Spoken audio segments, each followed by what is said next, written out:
साल में अब सबसे बड़ा इवेंट जिस पर सबकी नजरें टिकी होंगी, मुश्किल से 3 से 4 हफ्ते बचे हुए हैं, वह है बजट को लेकर के।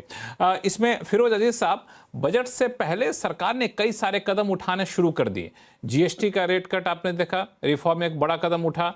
आप वोडाफोन आइडिया को देखे, आपने आईटीसी को लेकर के जो टोबैको पे प्रोडक्ट पे टैक्स की बातें थी, तो ये सारे जो इशारे मिल रहे हैं सरकार के एक्शन से, इसको किसी एक धागे में हम लोग पिरो को देख सकते हैं क्या? ये क्या इंडिकेशन है बजट को लेकर के इन सब कदमों से? मेरे हिसाब से देखिए सर, बहुत सारे कदम लिए गए हैं। Direct tax cut, GST cut, बहुत सारे क्लेंज हुई है। डायरेक्ट टैक्स कोड जो नया आया है 2025 का, तो इससे ये पता लगता है कि भाई बार बार बदलाव नहीं होंगे, उसकी मोमेंटम आ रही है। सबसे ज्यादा इंपॉर्टेंट ये होगा कि मेरा ये अंदाजा है कि 12.5 लाख करोड़ रुपया कैपेक्स के लिए रखा गया होगा। मेरी ये प्रोजेक्शन है कि 7% की अगर जीडीपी ग्रोथ FY27 की करनी है, तो उसमें कैपिटल गुड्स पे एक्सपेंडिचर क्या होगी, उसका बड़ा योगदान होगा। टैक्स कलेक्शन अच्छा रहा है। जीएसटी की tax collection after this cut also has been reasonable, ये हमारी प्रोजेक्शन है। डायरेक्ट टैक्स कट में गिरावट देखने को मिली थी, बट आई थिंक वो बेसिकली डिले हुआ था फाइलिंग का, इसीलिए उसकी कलेक्शन वापस बढ़ गई। सो मेरा ये मानना है कि पहले तो मैं ये देखूंगा कि कैपिटल एक्सपेंडिचर कितनी होगी, और फिस्कल डेफिसिट 4.1 पे आएगी कि नहीं आएगी। 4.3 का प्रोजेक्शन था, 4.4 का प्रोजेक्शन था। ये इंपॉर्टेंट चीजें होंगी बजट में। आई डोंट थिंक इन्वेस्टमेंट को लेके या कैपिटल एसेट्स या फिर इक्विटी को लेके कोई बड़ा बदलाव देखने को मिलेगा। I think budget basically will propel consumption which it has been trying to do over the last 3-4 years. Gaurang Shah साहब, बजट तक बाजार की नजरें कहां टिकी रहेंगी? एक निवेशक कैसे देखे इस पूरे बजट के पीरियड को?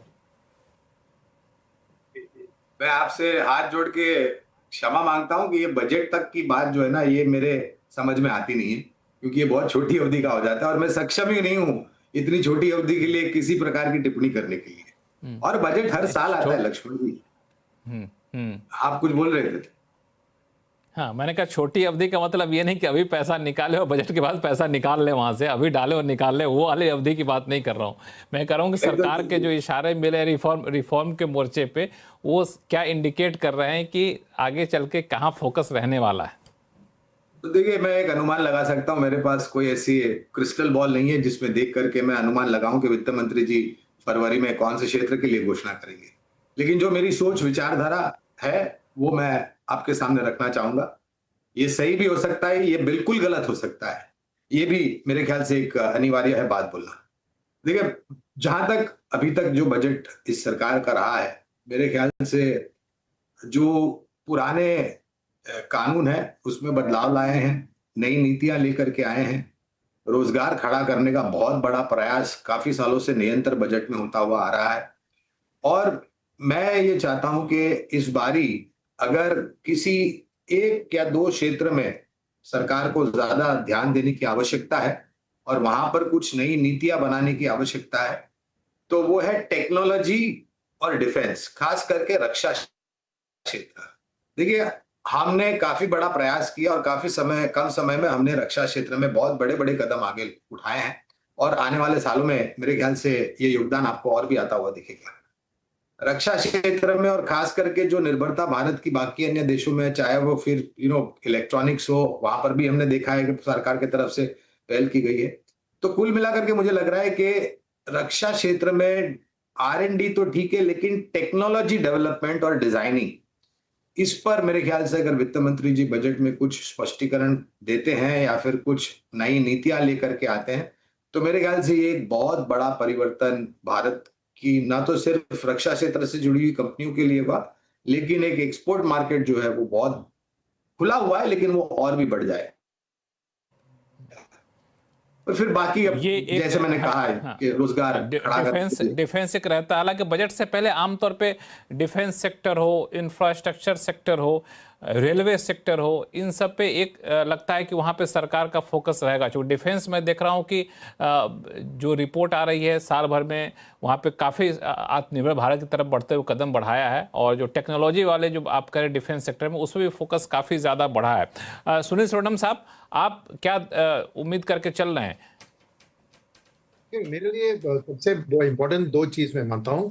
पहला है प्राइवेट सेक्टर को कैसे कैपेक्स की स्टोरी में जुड़ा दिया जाए, क्योंकि एक तो कदम उठाया है कंजम्पशन को बढ़ाकर, कैपेसिटी यूटिलाइजेशन को बढ़ाकर, मगर मेरा मानना है कि पब्लिक प्राइवेट कैपेक्स जो दोनों मिलाकर करते हैं, पीएसयूज और प्राइवेट सेक्टर, उसको जैसे पीएसयू के बाद बहुत बड़ा लैंड बैंक होता है, तो उसको एज इक्विटी स्टेक इस्तेमाल करके प्राइवेट सेक्टर को सपोर्ट करके इस कैपेक्स स्टोरी में अभी तक खाली गवर्नमेंट ने अपने कंधे पे उठाया है। तो इस बजट से मैं देखना चाह रहा हूं कि कैसे वो प्राइवेट सेक्टर को जोड़ती है, और शायद इसमें यह भी शामिल होगा कि पीएलआई स्कीम जो एक specific sectors like electronic manufacturing में अभी तक उसने अपना असर दिखाया, बट बाकी में नहीं दिखाया, तो उसके लिए कुछ ट्वीक्स करके उसको और बेहतर करके प्राइवेट सेक्टर कैपेक्स को बूस्ट करना नंबर 1। सेकंड है, आपने ऑलरेडी देखा कि अभी क्रेडिट को तो बढ़ रही है कंजम्पशन के कारण, और फिर प्राइवेट कैपेक्स भी शुरू होगी, तो फंडिंग का बहुत बड़ा प्रॉब्लम है। बिकॉज पहले जैसे प्रोजेक्ट फाइनेंसिंग इंस्टीट्यूशन जैसे आईएफसीआई, आईडीबीआई, आईसीआईसीआई वो नहीं रहे, तो पीएसयू बैंक्स को ये आगे लेके जाना है, तो उनके लिए उनकी जो एक फॉरेन कैपिटल सोर्स करना, चाहे इक्विटी हो या डेट हो, क्योंकि डिपॉजिट्स पे रेट्स बढ़ नहीं सकते, जैसे रेट कट का सिनेरियो चल रहा है, तो deposit growth already slow down हो रहा है। तो एक बड़ा मर्जर ऑफ से 3 to 4 पीएसयू बैंक्स का टॉप लेवल में करके एक ग्लोबल स्केल के उनको लाना, ताकि वो इंटरनेशनल कैपिटल चाहे through masala bond, through external commercial borrowing raise कर सके, तो प्रोजेक्ट फाइनेंसिंग को उनको एक एडिक्वेट फंडिंग मिले। तो ये दो बहुत बड़े कदम मैं एंटिसिपेट कर रहा हूं बजट से, यही मेरे लिए की फोकस होना चाहिए इस बजट का।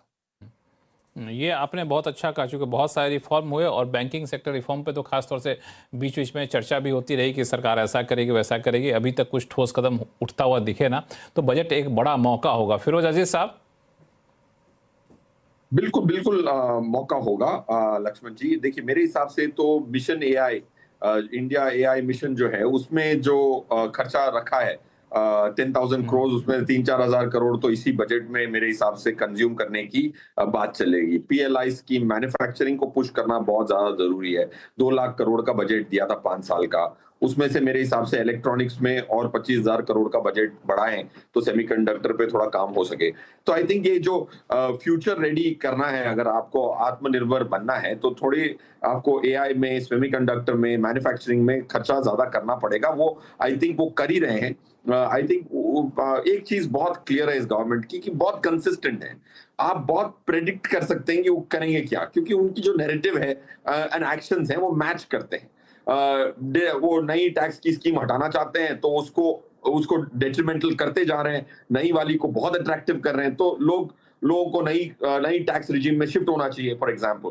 सो it's very easy to predict. बहुत कंसिस्टेंसी, एक बहुत क्लियर ट्रेंड देखने को मिलता है बजट से। आपको कुछ भी प्रोजेक्ट करना है तो लास्ट 4-5 बजट में जो कॉमन थीम्स थी उसकी बढ़त करते हैं हर इंक्रीमेंटली।